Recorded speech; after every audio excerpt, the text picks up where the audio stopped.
UPSC mains examination में अगर content king है तो उसके जो क्राउन है वो एग्जाम्पल्स है।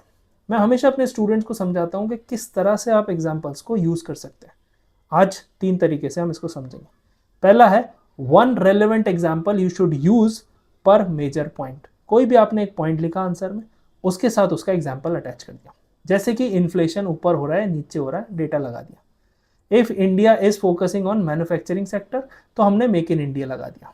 यूपीआई की बात कर दी, डिजिटल पेमेंट्स। ऐसे ही कोई भी पॉइंट आप लिख रहे हैं उसके साथ एक रेलेवेंट एग्जाम्पल फिट कर दीजिए। दूसरा है लोकल प्लस ग्लोबल। एग्जाम्पल का ये रूल है, हमेशा याद रखना।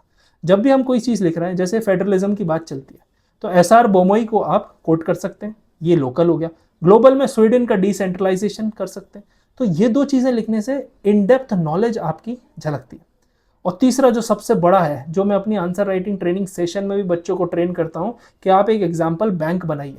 एग्जाम्पल बैंक का मतलब है कोई भी एक पर्टिकुलर सेक्टर के लिए आप एग्जाम्पल्स लिख लीजिए। जैसे एग्रीकल्चर है, ये 5 एग्जाम्पल मैं उसमें यूज़ करने वाला हूँ। वहीं इंटरनेशनल रिलेशन की बात आती है, इंडिया और पाकिस्तान के रिलेशन है, तो ये 3-4 एग्जाम्पल मैं उसमें लिखने वाला हूँ।